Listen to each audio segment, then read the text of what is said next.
Students, यहाँ हमें question 13 given है, एक्सरसाइज 2.8 चैप्टर 2 का। इसको भी हमने सिंप्लीफाई करना है। तो आते हैं क्वेश्चन की तरफ। यहाँ आपको गिवन है 2 बेस है और एक्सपोनेंट 1/3 है। तो इसको हम सिंप्लीफाई फिलहाल अभी हम इसको ऐसे ही लिख देते हैं, कुछ नहीं कर सकते। 2 पर एक्सपोनेंट 1/3 और यहाँ गिवन है 12 को हम प्राइम फैक्टर्स हासिल कर लेते हैं। इसको पहले हम सॉल्व करते हैं 12 को। तो 12 को अगर हम सॉल्व करेंगे, 2 6 are 12, 2 3 are 6 एंड 3 1 are 3। तो हमारे पास 12 के प्राइम फैक्टर आ गए 2 मल्टीप्लाई 2 एंड 3। तो इसको हम यहाँ पर लिख देते हैं 2 मल्टीप्लाई बाय 3 और यहाँ पर एक्सपोनेंट इसके ऊपर है 1/2। फिर हम आते हैं 27 को भी हम इसी तरह से सॉल्व कर लेते हैं। तो 27 को हम सॉल्व करेंगे, 3 9s are 27, 3 3s are 9 and 3 1s are 3। तो 27 के भी हमारे पास फैक्टर्स आ जाएंगे 3 मल्टीप्लाई बाय 3। तो यहाँ पर भी हम इसको स्टूडेंट्स हम ऐसे भी लिख सकते हैं कि 3 का क्यूब। फिर हमारे पास है 5,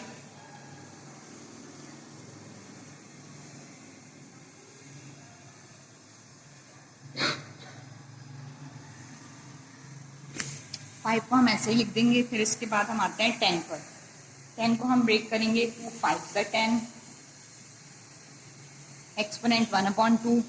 4 को हम लिख सकते हैं 2 पे स्क्वायर और यहाँ पर एक्सपोनेंट 1/3। 18 को भी हम एलसीएम मेथड से पहले हम इसके प्राइम फैक्टर्स हासिल करेंगे। तो 18 के हम सॉल्व करेंगे, 2 9s are 18, 3 3s are 9 and 3 1s are 3। तो 18 के हमारे पास प्राइम फैक्टर आ गए 2 3 एंड 3। तो अब यहाँ पे आप लिखते हैं 2 मल्टीप्लाई बाय 3 और एक्सपोनेंट 1/2।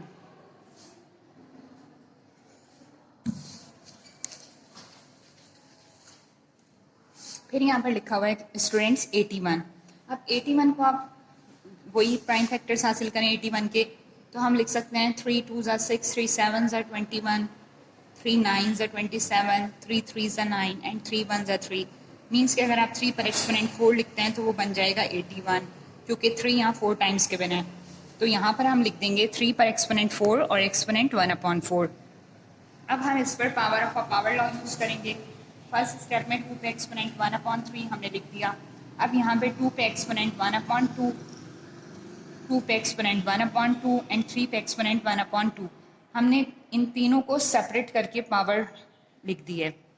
अब 3 पे यहाँ पे 3 कैंसिल हो गया, power of a law use की, पावर मल्टीप्लाई बाय पावर 3 से 3 कैंसिल, तो ओनली 3 रिमेनिंग है। और 5 पे एक्सपोनेंट 1/2 रह गया। इसी तरह यहाँ पे 2 पे एक्सपोनेंट 1/2 कैंसिल, आई मीन कि यहाँ 2 पे एक्सपोनेंट 1/2 हमने यहाँ सेपरेट लिख दिया है।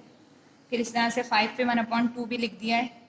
अच्छा, 2 पे यहाँ एक्सपोनेंट है, माइनस का साइन आएगा क्योंकि 1 2s are 2, माइनस में आ जाएगा 2/3। फिर 2 पे एक्सपोनेंट 1/2, अब इस पे भी हमने सेपरेट कर दी पावर। और यहाँ पे हमने पावर लॉ यूज़ की, 4 से 4 कैंसिल, तो रिमेनिंग रह गया 3। अच्छा, अब स्टूडेंट्स ये करेंगे, इसमें अब आप देखें कि ज़्यादातर आपको बेस में 2 या 3 नज़र आ रहा है और 5 भी नज़र आ रहा है, बट 5 हम कैंसिल कर सकते हैं क्योंकि यहाँ पे न्यूमरेटर डिनोमिनेटर दोनों पे 5 पे एक्सपोनेंट 1/2 है।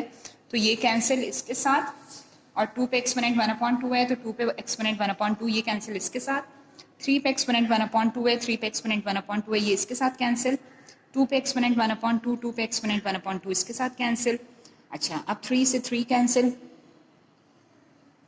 अब हमारे पास 2 एक ये रह गया और एक ये रह गया, तो इनको हम कंबाइन कर लेते हैं। अब जैसे यहाँ पे बेसिस सेम है तो एक्सपोनेंट को हम ऐड कर देंगे। लाइक यहाँ पे 2 पे एक्सपोनेंट 1/3 गिवन है, ओके, और यहाँ पे गिवन था माइनस के साइन के साथ, तो हम इसको लिख देंगे प्लस के साइन के साथ 2/3। ये हमारी 2 की वैल्यू सॉल्व हो गई। अब 3 पे रिमेनिंग सिर्फ यहाँ पर एक रह गया, 3 पर एक्सपोनेंट 1/2, ओके। अब हम इसको, क्योंकि 2 पे एक्सपोनेंट है 1/3 एंड प्लस 2/3, तो हम इसको सॉल्व करेंगे ऐसे कि आपको सबको आता है एलसीएम मेथड 1/3 एंड 2/3। तो हमने यहाँ पे, क्योंकि यहाँ डिनोमिनेटर में 3 था तो हमने लिख दिया 3 एंड 1 + 2 सॉल्व हो गए 3/3। 3 से 3 कैंसिल, तो आंसर विल बी 1। जब हमने 2 की पावर को सॉल्व किया तो आंसर आ गया 1। और 3 पे एक्सपोनेंट है 1/2, तो हमें सबको पता है ये शो करता है स्क्वायर रूट को, तो आंसर आ गया √3। This is our answer. ये हमारा कंप्लीट हो गया क्वेश्चन। आई होप कि आपको समझ आ गया होगा। Thank you. हेलो स्टूडेंट्स, यहाँ हम एक्सरसाइज 2.8 चैप्टर नंबर 2 में क्वेश्चन नंबर 14 को सिंप्लीफाई करेंगे। यहाँ हमें क्वेश्चन में गिवन है 4 और 4 पर एक्सपोनेंट गिवन है 3 और 3 पर भी एक्सपोनेंट गिवन है 2। तो स्टूडेंट्स यहाँ पे हम पहले सॉल्व कर लेंगे 3 पे एक्सपोनेंट 2 को। तो हमें मालूम है अगर यहाँ पर 3 पे एक्सपोनेंट 2 होता है तो हम इसको लिख सकते हैं 3 मल्टीप्लाई बाय 3 एंड 3 3 = 9। इसी तरह से अगर 2 पर एक्सपोनेंट 3 है तो हम 2 पर एक्सपोनेंट 3 को हम लिख सकते हैं 2 मल्टीप्लाई बाय 2 मल्टीप्लाई बाय 2 और आंसर विल बिकम 8। तो हम यहाँ पर 4 पे एक्सपोनेंट लिख देंगे 9 और यहाँ 4 पे एक्सपोनेंट लिख देंगे 8। अब इसके बाद यहाँ पर हमने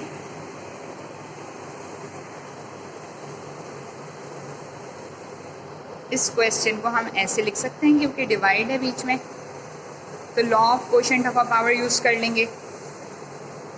4 पर एक्सपोनेंट 9 माइनस 8, क्योंकि यहाँ पे बेस सेम है 4 है तो पावर इसकी सॉल्व हो जाएगी। एंड फिर 9 माइनस 8 1। तो दिस इज़ आवर आंसर। ये हमारा क्वेश्चन नंबर 14 सॉल्व हो गया है। Thank you.